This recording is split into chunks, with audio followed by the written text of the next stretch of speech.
Hello friends, good morning. Welcome to my YouTube channel learn English with Mangilal में आपका स्वागत है। तो आज हम पैसिव वॉइस का जो टॉपिक है वो पूरा कर लेंगे। ठीक है, मैंने कहा था कि हम कुछ एग्जांपल्स और कर लेंगे। ठीक है, और उसके बाद हम अपना पैसिव वॉइस का टॉपिक है वो ख़त्म कर लेंगे। ठीक है, तो मैं वीडियो को पॉज करके कुछ एग्जाम्पल्स लिख लेता हूँ और फिर हम उसको सॉल्व करने की कोशिश करेंगे।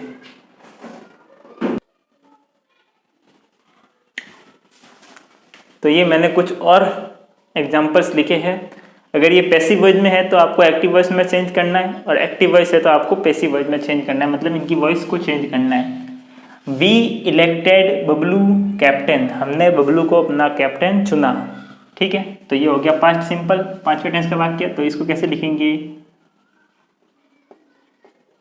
बबलू वॉज इलेक्टेड कैप्टन, यानी कि कैप्टन को, बबलू को कैप्टन चुना गया। देखो, हमने बबलू को कैप्टन चुना, या अगर हम सिर्फ ऐसे ही लिखे कि बबलू को कैप्टन चुना गया और बाय करके हम भी नहीं लिखे तो भी काम चल जाता है। ठीक है, जब काम चल जाता है तो लिखने की कोई ज़रूरत नहीं है। तो हम अगर बाय करके भी नहीं लिखेंगे तो भी चल जाएगा, और किसी को लिखना है तो वो लिख भी सकता है, वो भी गलत नहीं है। नहीं लिखो तो भी गलत नहीं है। ठीक है, तो ये पैसिव वॉइस में होगा। क्यों? क्योंकि ये एक्टिव वॉइस में था। I saw him opening the box. ठीक है, मैंने उसको देखा क्या करते हुए? ओपनिंग द बॉक्स, यानी बॉक्स खोलते हुए। तो ये एक्टिव वॉइस है, इसका पैसिव वॉइस क्या होगा? ही वॉज सीन, यानी कि उसको देखा गया। कैसे? Opening the box. ठीक है, यानी कि उसको देखा गया बॉक्स खोलते हुए। अब बाय मी करके आप लिखना चाहो तो भी लिख सकते हो, और नहीं लिखोगे तो भी काम चल जाएगा। We must listen to his words, यानी कि हमें उसके शब्दों को अवश्य सुनना चाहिए, मतलब उसकी बात को अवश्य सुनना चाहिए। तो इसका पैसिव वॉइस क्या होगा? His words must be listened to, यानी कि उसके शब्दों को सुनना चाहिए। तो हमें ही तो सुनना चाहिए, ये कहने की जरूरत नहीं है। फिर भी आपको इच्छा हो तो बाय अस लिख सकते हो, नहीं लिखो तो भी सही है। Shall I ever forget those happy days, क्या मैं उन खुश दिनों को कभी भूल पाऊंगा? तो इसका पैसिव वॉइस क्या होगा? ये दोज हैप्पी डेज, ये पूरा ऑब्जेक्ट है, तो क्या होगा? Will those happy days ever be forgotten by me, क्या वो खुश दिन कभी मेरे द्वारा भूले जाएंगे? By whom was the jug broken, यानी किसके द्वारा जग को तोड़ा गया? मतलब इसको जब एक्टिव वॉइस में बनाएंगे तो क्या होगा? किसने जग तोड़ा? ठीक है, पांचवें टेंस में हु ब्रोक द जग। ठीक है, अब his subordinates accused him of various offences. ठीक है, तो ये इसका ऑब्जेक्ट है, तो इसका क्या होगा passive voice? He was accused of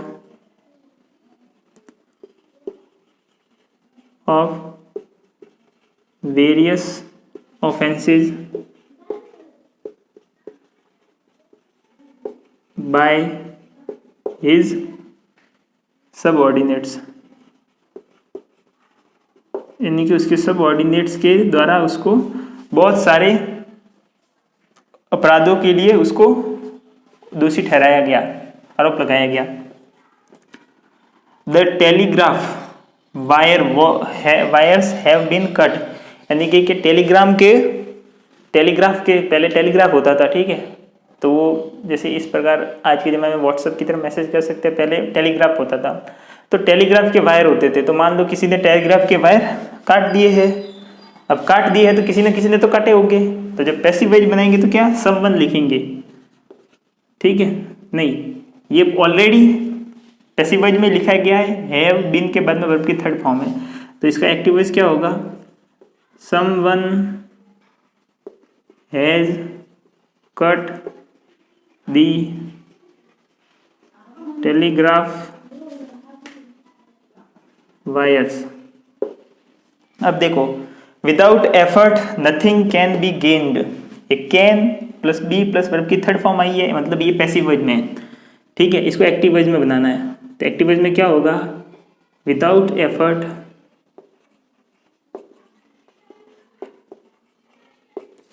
we या वन, दोनों में से आप जो लिखना चाहो वो लिख लेना। वी या one can gain, GAIN, gain, शायद NE नहीं आता, गेन नथिंग। ठीक है, बिना एफर्ट के कुछ भी गेन नहीं कर सकते। ऑल डिजायर्स वेल्थ, यानी हर कोई पैसा चाहता है या समृद्धि चाहता है, सुख चाहता है। एंड सम एक्वायर्ड इट, लेकिन कुछ लोग उसको हासिल भी करते हैं। चाहते तो सब है कि हम, मेरे पास खूब सारा पैसा हो, मजा करूँ, मौज करूँ, लेकिन कुछ लोग ही उसको मेहनत से हासिल कर पाते हैं। ठीक है, तो इसका पैसिव वॉइस क्या होगा, क्योंकि ये तो एक्टिव वॉइस है, यानी कि WALTH, wealth is desired by all, यानी कि समृद्धि सबके द्वारा डिजायर की जाती है। बट या and acquired by some, and is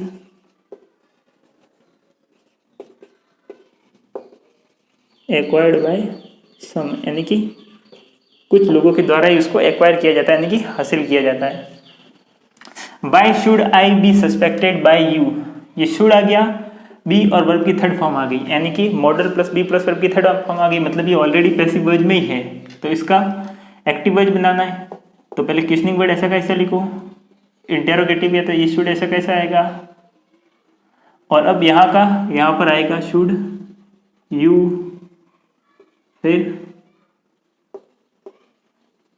suspected me. Why should you suspected me, तुम्हें मुझे सस्पेक्ट क्यों करना चाहिए। तो इसका पैसिव वॉइस क्या होगा, why should I be suspected by you. ठीक है, the information is kept on computer, COMPUTER। तो ये इज आ गया, इज और केप्ट, तो ये इज और केप्ट है, मतलब ये पैसिव वॉइस में है। तो एक्टिव वॉइस में क्या होगा, ठीक है, इंफॉर्मेशन है वो कंप्यूटर में रखी जाती है, तो खुद तो रखते नहीं, हम रखते हैं। तो इसका पैसिव वॉइस में क्या होगा, subject we keep the information on computer. My watch is lost, यानी कि मेरी घड़ी खो गई है। यहाँ वॉच है और वॉच के बाद में वर्ब की थर्ड फॉर्म है, बी प्लस वर्ब की थर्ड फॉर्म है, मतलब ये पैसिव वॉइस है। तो इसका एक्टिव वॉइस क्या होगा, मेरी वॉच खो गई है, मतलब मैंने वॉच खो दी। I lost my watch. He made his wife to do this work. ठीक है, इसका पैसिव वॉइस क्या होगा, ये एक्टिव वॉइस में, यानी कि his wife was made to do this work by him. ठीक है, मतलब उसने उसकी वाइफ के द्वारा ये सारा काम करवाया। The teacher appointed him monitor, teacher ने उसको मॉनिटर अपॉइंट किया, तो ये तो पांचवा टेंस है। तो इसका ये एक्टिव वॉइस में इसका पैसिव वॉइस क्या होगा, he was appointed monitor by teacher, नहीं लिखो तो भी चलेगा, क्योंकि टीचर ही मॉनिटर बनाता है। ठीक है, क्लास टीचर होता है वगैरह, वो आपकी इच्छा हो तो लिख लो, और तो कहीं नहीं रहा। The doctor despaired of his recovery, तो ये एक्टिव वॉइस में इसका पैसिव वॉइस क्या होगा, his recovery was despaired of by the doctors.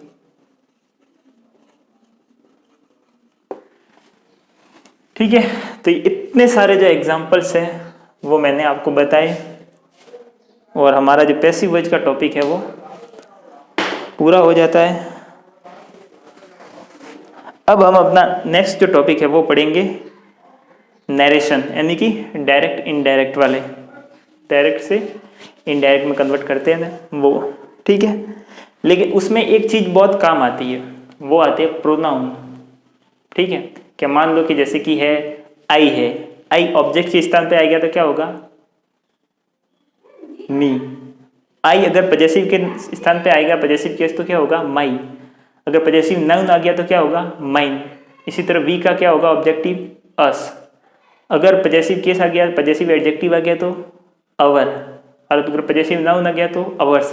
तो ये जो है बेसिक, हालांकि ये प्रोनाउन का टॉपिक है और प्रोनाउन टॉपिक अलग से मैं पढ़ाऊंगा, लेकिन यहाँ पर काम चलाओ प्रोनाउन मैं बता देता हूँ ताकि आपको आगे मैं जो भी टॉपिक पढ़ाने वाला हूँ, यानी कि मैं जो डायरेक्ट इनडायरेक्ट यानी नरेशन टॉपिक पढ़ाने वाला हूँ उसके अंदर वो सारे के सारे काम में आएंगे। क्योंकि फिर मैं आपको डायरेक्ट लिखूंगा कि ये है शी का एडजेक्टिव केस क्या होता है, हर। इसका पजेसिव केस क्या होता है, हर। ठीक है, वगैरह। अगर मैं लिखाऊंगा दे का पजेसिव केस क्या होता है, देयर। दे का ऑब्जेक्टिव केस क्या होता है, देम। तो आप फिर कंफ्यूज नहीं होंगे कि ये क्या बोल रहा है, क्या लिख रहा है। ठीक है, तो मैं इस वीडियो में वैसे भी ये तो इतना पूरा हो गया है, अपना पैसिव वॉइस टॉपिक खत्म हो गया है और वीडियो की लेंथ लगभग 15-20 मिनट हुई होगी। ठीक है, तो अपना वीडियो वैसे भी 35 मिनट का तो बनता ही है, 35-40 मिनट का। तो पीछे के 20 मिनट जो बचे हैं उसमें मैं आपको प्रोनाउन की जो एक टेबल है वो आपको बना के समझा देता हूँ। ठीक है, ताकि आप फिर जब हम नरेशन पढ़े डायरेक्ट इनडायरेक्ट तो वहाँ फिर आप कंफ्यूज नहीं हो कि क्या मैं लिख क्या रहा हूँ। ठीक है, तो ठीक है, शुरू करते हम इसको। ये मैं साइड में हो जाता हूँ, इसको निकालो, फिर मैं वो प्रोनाउन की आपको टेबल बता दूंगा। हालांकि मैं प्रोनाउन टॉपिक अलग से पढ़ाऊंगा, लेकिन यहाँ पर उसका बेसिक, जिससे कि अपने नरेशन पढ़ते वक्त काम नहीं अटके, उतना मैं आपको एक सारणी के माध्यम से बता देता हूँ। ठीक है,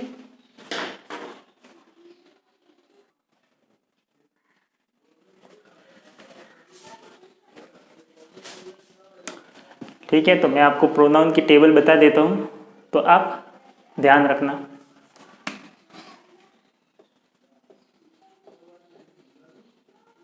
ठीक है, हिंदी में इसको बोलते हैं सर्वनाम, संज्ञा के स्थान पर जो प्रयुक्त हो। ठीक है, यानी कि words used in place of noun, यानी कि संज्ञा के स्थान पर जो शब्द यूज किए जाते हैं उनको क्या कहते हैं, प्रोनाउन। ठीक है, जैसे कि राम मेरा क्लासमेट है, वह एक अच्छा लड़का है, तो वह क्या हो गया, उसका प्रोनाउन हो गया। ये तो इतना तो आपको आता ही होगा। ठीक है, तो मैं आपको प्रोनाउन की टेबल बताने जा रहा हूँ। पर्सन, देखो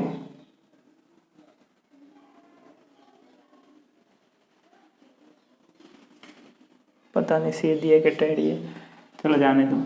ठीक है, पर्सन आ गया, फिर आता है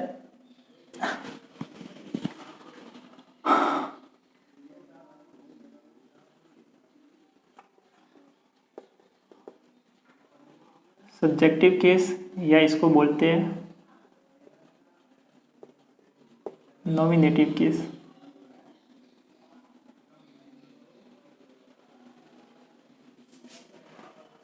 फिर इस सेकंड आता है ऑब्जेक्टिव केस।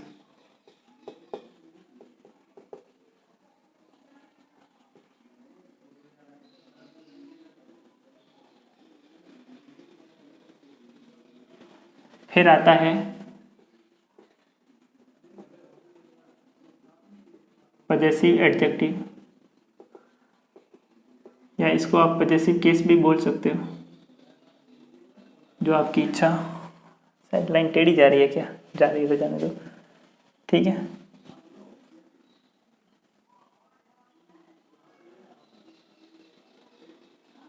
मुझे पता नहीं कि लाइन टेढ़ी की जा रही है कि नहीं जा रही, पर मुझे लग रहा है कि टेढ़ी जा तो रही है।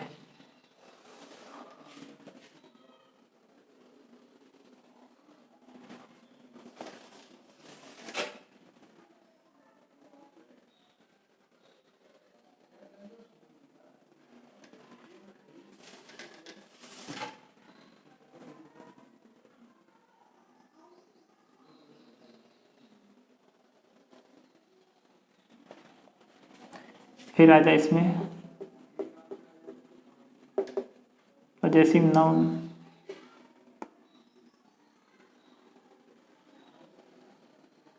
ठीक है, और लास्ट में आता है रिफ्लेक्सिव नाउन।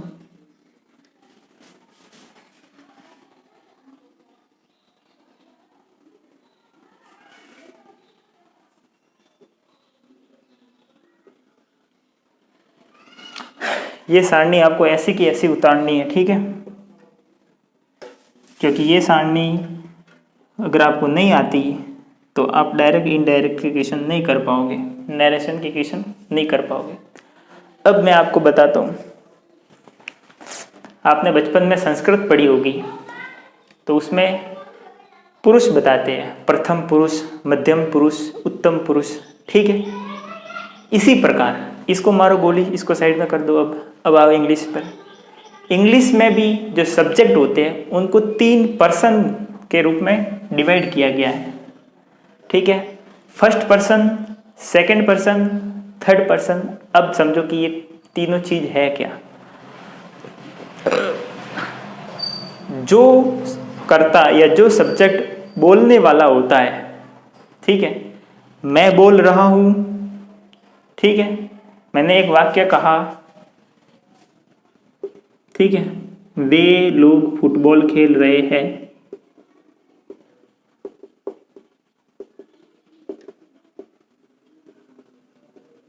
ठीक है, मैंने तुमको कहा कि वे लोग फुटबॉल खेल रहे हैं, यानी कि बोलने वाला कौन हूं मैं, सुनने वाले हो आप, और हम दो, मैं और तुम जिस तीसरे व्यक्ति की बात कर रहे हैं, थर्ड पर्सन की, वो कोई और है, ठीक है। तो इंग्लिश के अंदर जो बोलने वाला कर्ता होता है किसी कार्य को, जो बोल रहा है, ठीक है, कि वो कहलाता है फर्स्ट पर्सन, ठीक है। जो सुनने वाला होता है वो कहलाता है सेकंड पर्सन, और जिस किसी तीसरे की बात की जा रही है, बाकी जितने भी बचे हुए हैं वो सारे थर्ड पर्सन कहलाते हैं, जिसके बारे में हम वार्तालाप कर रहे हैं, ठीक है। तो पर्सन जो अगर फर्स्ट पर्सन देखें तो फर्स्ट पर्सन, ठीक है, फर्स्ट पर्सन, उसके अंदर एक तो आता है आई, ठीक है, तो ऐसे ही लिख लेते हैं। फर्स्ट पर्सन के एक तो अंदर आता है एक तो आई और वी, आई और वी। अब सेकंड पर्सन, सेकंड पर्सन हमेशा सुनने वाला होता है, और सुनने वाले कौन हो, यू, ठीक है। तो सेकंड पर्सन हमेशा यू ही होता है और कोई नहीं होता। और थर्ड पर्सन जो बाकी बचे वो सारे थर्ड पर्सन, जैसे कि है he, she, it, they, Ram, Sita, boy, girl, boys, जो कुछ भी बचा वो सारा कुछ थर्ड पर्सन में आ जाता है, ठीक है। तो जब वाक्य को लिखते हैं तो सब्जेक्ट के स्थान पर जब आई को लिखते हैं, ठीक है, तब इसके 2 अर्थ निकलते हैं। एक तो निकलता है मैं, ठीक है, यानी कि मैं स्कूल जा रहा हूं, तो वहां क्या कहते हैं, I am going to school, तो वहां सब्जेक्ट की जगह आई लिखते हैं। एक लिखते हैं जब इसका अर्थ सब्जेक्ट के स्थान पर होता है, तो एक अर्थ निकलता है मैंने, यानी कि मैंने खाना खाया, आई एट फूड, ठीक है। तो सब्जेक्ट के स्थान पर जब आई होगा तो 2 अर्थ इसके निकलेंगे हिंदी के वाक्य में, मैं और मैंने। जब ऑब्जेक्ट में के स्थान पर आई आएगा तो वो क्या हो जाएगा, मी, ठीक है, यानी कि मुझे या मुझको, ठीक है। उसने मुझे एक पेन दिया, he gave me a pen, तो या मी आ गया, मुझे एक पेन दिया, या उसने मुझको एक पेन दिया, ठीक है। पजेसिव केस या पजेसिव एडजेक्टिव, ठीक है, मैं इसको सही से लिख देता हूं। पजेसिव एडजेक्टिव या पजेसिव केस। ठीक है, तो इसका पजेसिव केस होता है माई, माई यानी कि मेरा। इसका पजेसिव नाउन होता है माइन, MINE, माइन यानी कि इसका मतलब भी होता है मेरा। और जब रिफ्लेक्सिव नाउन आता है तो इसका होता है माई सेल्फ। ठीक है, वी का अर्थ क्या होता है? हम और एक हमने। हम स्कूल जा रहे हैं, ठीक है, we are going to school, तो भी सब्जेक्ट के स्थान पर आया वी। हमने मैच खेला, वी प्लेड अ मैच, तो भी आएगा वी सब्जेक्ट के स्थान पर। हमने कहते हैं ऐसा तो है नहीं कोई और सब्जेक्ट आ गया, तो भी वी ही आएगा। तो हम या हमने, ठीक है। जब इसका ऑब्जेक्टिव केस होगा तो क्या होगा? अस, यानी कि हमें या हमको। ठीक है, उन्होंने हमें एक किताब दी। ठीक है, they gave us a book, नया हमको किताब दी, तो भी एक वो बात होगी। जब इसका पजेसिव केस आएगा तो होगा अवर, यानी कि हमारा। और पजेसिव नाउन होगा तो क्या होगा? अवर्स, OURS, इसका मतलब भी होता है हमारा। ठीक है, और जब इसका रिफ्लेक्सिव नाउन होगा तो होगा अवर सेल्फ। ठीक है, या अगर बहुत सारे हैं तो अवर सेल्व्स। ठीक है, F हटा के VES लगा दिया तो बहुवचन बन गया। अब ये तो हो गया फर्स्ट पर्सन, इसको पैक कर लो सारणी में। अब आ गया हमारा सेकंड पर्सन। सेकंड पर्सन सिर्फ और सिर्फ यू होता है और कोई सेकंड पर्सन में नहीं आता। तो यू यानी कि तुम या तुमने। तुम स्कूल जा रहे हो, you are going to school, और तुमने खाना खाया, यू एट फूड। तो दोनों ही जगह सब्जेक्ट की जगह क्या लिखा जाएगा? यू। तो इसको सब्जेक्टिव केस भी बोलते हैं, इसको नॉमिनेटिव केस भी बोलते हैं। ठीक है, क्योंकि इस फॉर्म में जब लिखे जाते हैं तो सब्जेक्ट के फॉर्म में लिखे जाते हैं। ठीक है, मैं इसको अगर नॉमिनेटिव केस बोलूं तो भी यही समझ लो कि जो सब्जेक्ट वाला केस है वही नॉमिनेटिव केस है। ठीक है, जब ऑब्जेक्टिव केस होगा तो भी यू का यू ही रहेगा। यू यानी कि तुम्हें या तुमको। मैंने तुम्हें एक पेन दिया, I gave you a pen, या मैंने तुमको एक पेन दिया, तो भी बात होगी वही है, वहां पे भी यू का यू ही आएगा। पजेसिव केस आएगा योर, यानी कि तुम्हारा। ठीक है, और पजेसिव नाउन आएगा योर्स, YOURS, योर्स, इसका मतलब भी होता है तुम्हारा।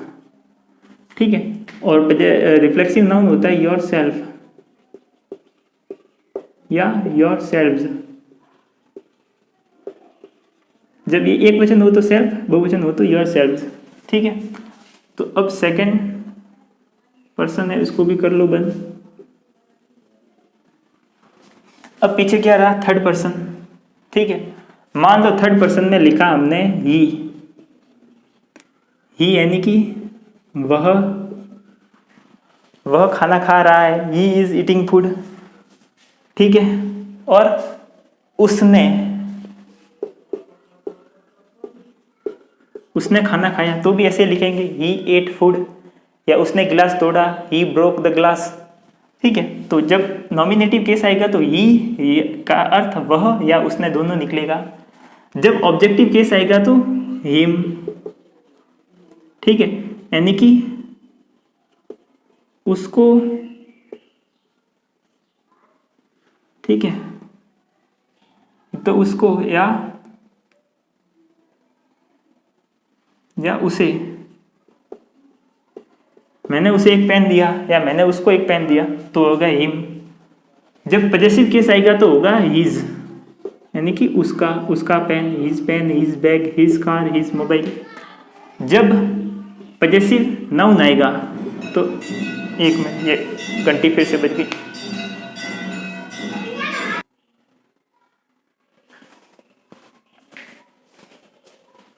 ठीक है। तो पास में मंदिर है तो घंटी की आवाज़ आपको सुनाई देगी, आरती हो रही थी, ठीक है।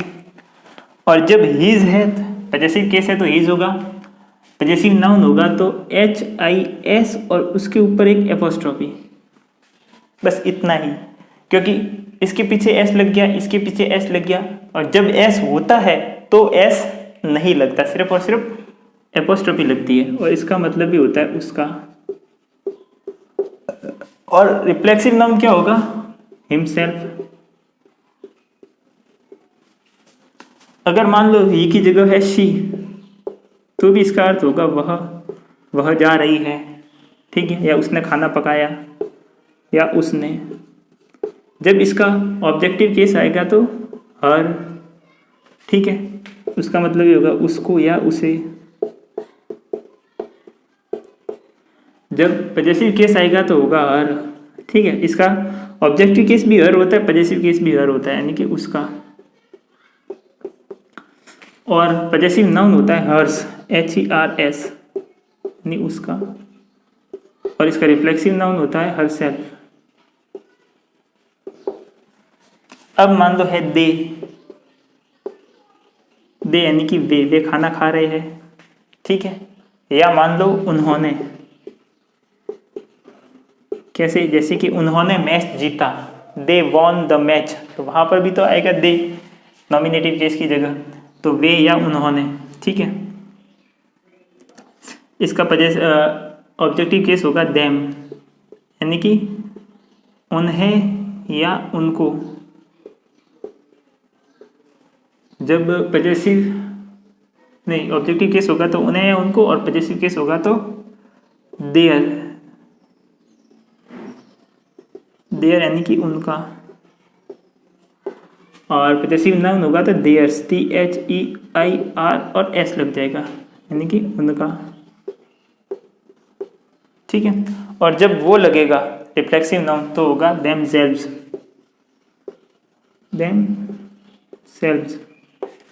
यहाँ themselves नहीं होगा, सेल्फ तब होता है जब सिंगुलर होता है, या अपने आप में them है, मतलब बहुत सारे हैं तो बहुवचन होगा, ठीक है। अब मान लो है कि इट,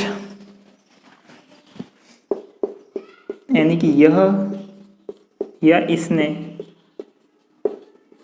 ठीक है। जब पजेसिव केस की ऑब्जेक्टिव के केस भी आएगा तब भी आएगा इट, यानी कि इसे या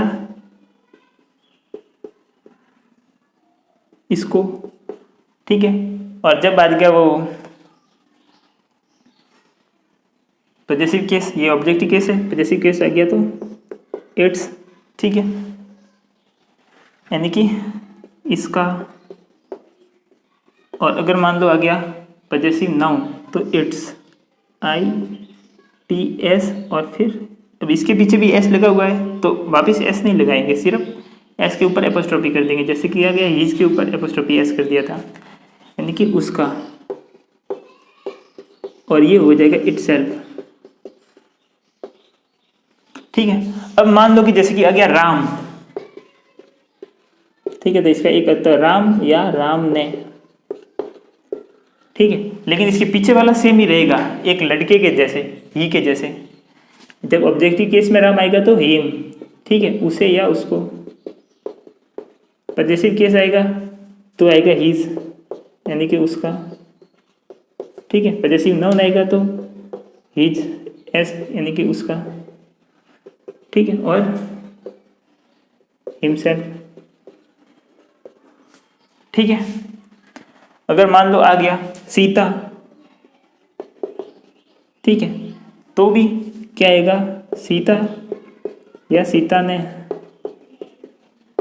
उसके पीछे तो बाद में तो फिर ये सी वाला ही पीछे का ऐसे कैसे जुड़ जाएगा, हर, उसे या उसको, हर यानी कि उसका, या वेरी हर्स यानी कि उसका, और हर सेल्फ, ठीक है। यहां पर अगर मान लो लिखा हुआ आता गर्ल, तो भी यहाँ पर गर्ल का मतलब लड़की या लड़की ने होता, और पीछे लड़की का वो शी वाला ही पूछे का पूरा पूरा लगता। या मान लो लिखा होता लड़की, ठीक है, तो लड़का, या लड़की, तो लड़का है या लड़की, या लड़के ने या लड़की ने, और पीछे के पीछे वो ई और सी वाला ही लगता है। ठीक है, तो ये होता है। अब देखो एक मैं छोटी सी चीज़ बताता हूँ।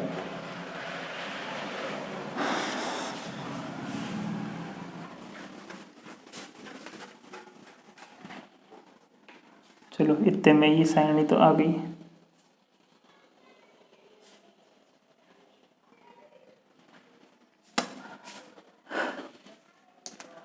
लड़के कंपेरिजन इन दोनों में होते हैं, पजेसिव केस में और पजेसिव नाउन में। ठीक है, मैंने एक वाक्य लिखा, दिस इज माई पेन। ठीक है, यह मेरा पेन है, यानी कि दिस इज माई पेन। तो माई क्या है? माई है पजेसिव केस, और जब अगर पजेसिव केस लिखा गया है तो इसके पीछे नाउन लिखना अनिवार्य है। यानी कि जब अगर पजेसिव केस लिखा गया है तो इसके पीछे हमें नाउन करके लिखना ही पड़ेगा। मैं कह रहा हूँ माई, तो माई यानी कि मेरा, मेरा क्या? My bag, my school, my car, my house, my sister वगैरह कुछ भी। ठीक है, लेकिन अगर माइन है तो इसके अंदर माई और नाउन दोनों ही समाहित है। ठीक है, यानी कि जैसे कि यह मेरा पेन है, और मैंने एक वाक्य लिख लिया, यह पेन मेरा है, तो इसका क्या लिखेंगे? This pen is mine. ठीक है, मान में लिखिए दिस इज योर बुक, यह तुम्हारी किताब है, तो इसकी क्या लिखेंगे? This is your book. तो ये योर है, ये क्या है? योर है पजेसिव केस, और जब पजेसिव केस आए तब इसके साथ में नाउन लिखना ही पड़ता है,